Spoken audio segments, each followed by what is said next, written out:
안녕하세요 여러분. 전찬일의 찬스무비. 오늘은 지난번에 예고했듯이 데이비드 린치 감독의 스트레이트 스토리를 간단히 소개하겠습니다. 사실 데이비드 린치는 시네필들이 아주 사랑하는 영화죠. 그리고 전 세계 영화 평론가, 전문가들, 저널리스트로부터 가장 높이 평가받는 감독 중 한 명입니다.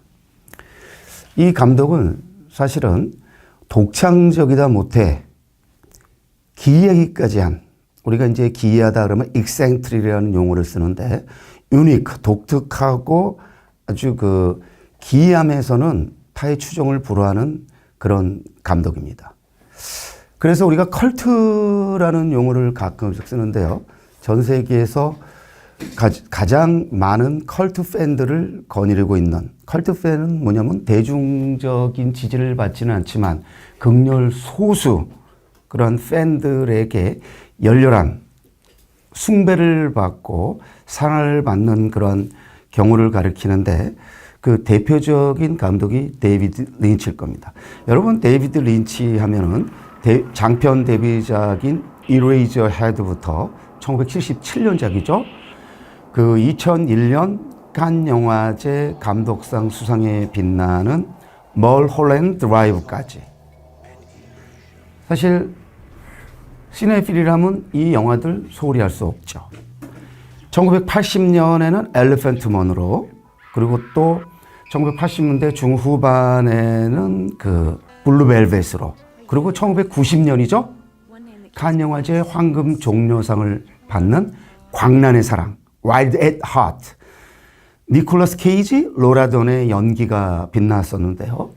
사실 그 칸 영화제가 1989년에서 90년, 91년까지 3년 연속 최고상인 황금 종려상을 미국 영화에 안겨주는데 1989년에 바로 그 유명한 스티븐 소더버그의 섹스 거짓말 그리고 비디오 테이프가 있고 90년에 바로 이 광란의 사랑, 91년에는 코엔 형제 감독의 바톤 핑크, 칸 영화제 황금 종려상, 감독상, 나무주연상까지 거머쥐었던, 그래서 파란을 일으켰던.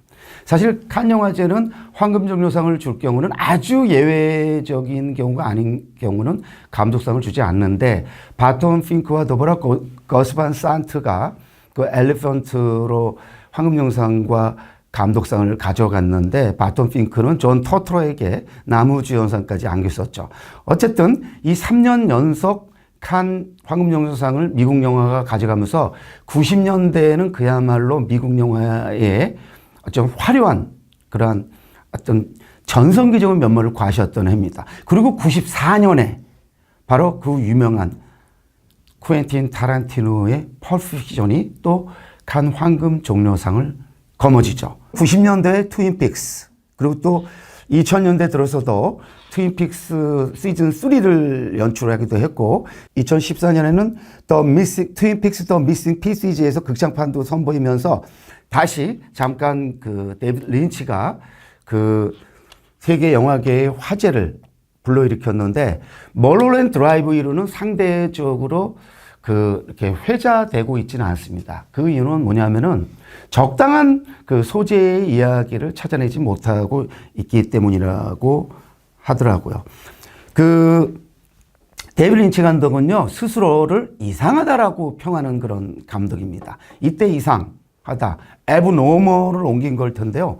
봉준호 감독이 떠오르죠. 봉준호 감독도 스스로를 이상하다라고 얘기하는데 제가 볼 때 봉준호 감독의 이상함과 데이비드 린치 감독의 이상함은 비교될 수 없습니다.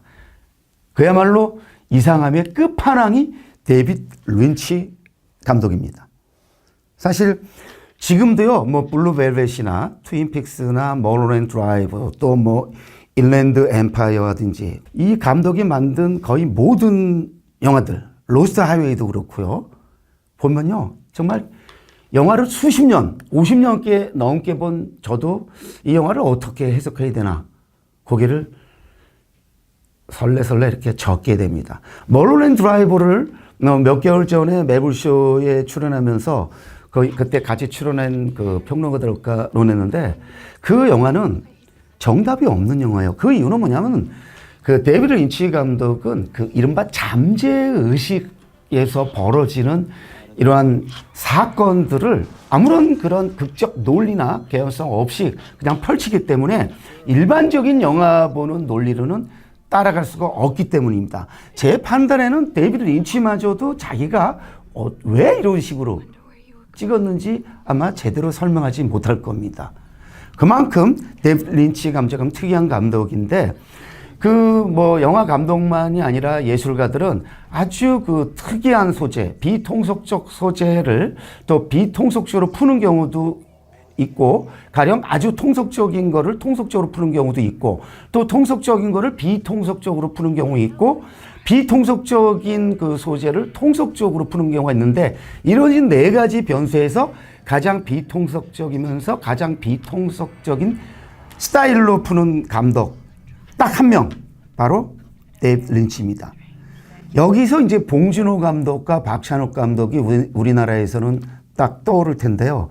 박찬욱 감독도 평범하지 않은 비통속적인 소재를 비통속적으로 푸는 감독죠. 그 대표적인 영화가 바로 헤어질 결심입니다. 그래서 헤어질 결심은 대중적으로는 성공을 거뒀다고는 하지만은 200만을 채 넘지 못했어요. 300, 500 이렇게까지 못했어요. 왜냐하면 그 비통속적 그 소재를 비통속적으로 풀었기 때문입니다. 무슨 얘기냐면 데이비드 린치는 이른바 영화의 대중성하고는 거리가 멀어도 너무 멀어서 일반 대중들은 볼 수가 없는 영화들을 보통 연출해 왔다는 겁니다. 그런데 이 스트레이트 스토리는 그렇지 않습니다. 1999년에 칸 영화제에서 선보였고요. 우리나라에서는 2001년 12월에 개봉됐는데 지난 4월 27일 날 재개봉됐습니다. 얘기를 들어보니까 4K로 완전히 그 화질과 사운드를 업그레이드 시켰다고 하는데, 사실 제가 지금 이 방송하는 내용이 나갈 때쯤에는 전국에서 이 영화를 볼 수 있는 상영관은 한 군데도 없을 겁니다. 그러나 여러분 왓챠 등 여러 군데서 볼 수 있으니까 한번 꼭 보시기를 권합니다. 이 영화에 대해서 저는 데이비드 린치의 돌연변이적 영화다라고 얘기하는데, 그 이유는 뭐냐면 굉장히 비범한 사람의 이야기입니다. 비통속적인.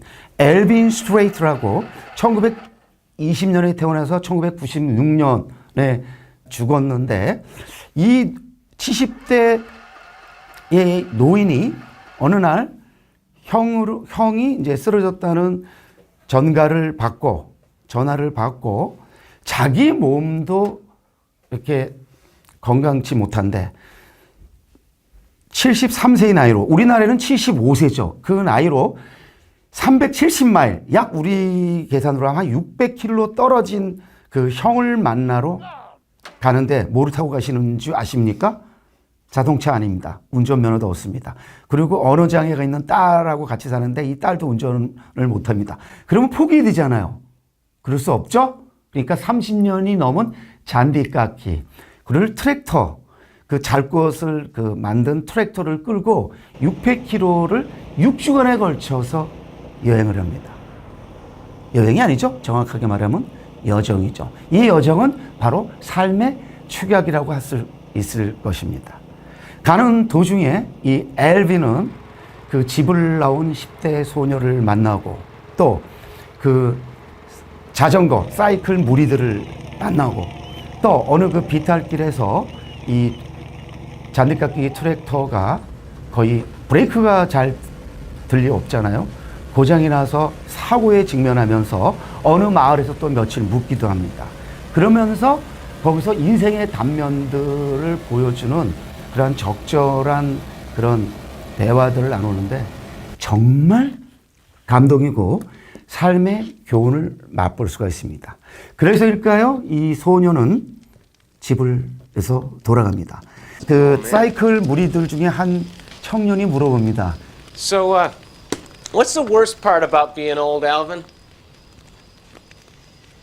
Well, the worst part of being old is remembering when you was young.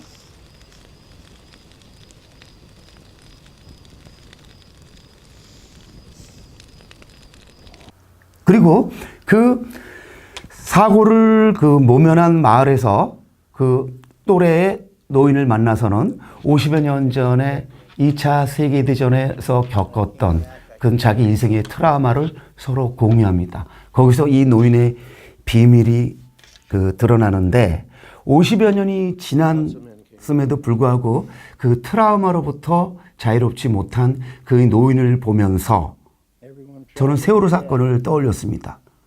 여러분, 이 영화는요, 인생의 트라우마는 죽을 때까지 떨칠 수 없다라는 평범한 교훈을 아주 감동적인 노인의 스토리로 펼칩니다. 그러면 이 엘비는 왜 그 형을 만나러 이렇게까지 고생스럽게 가는 걸까요?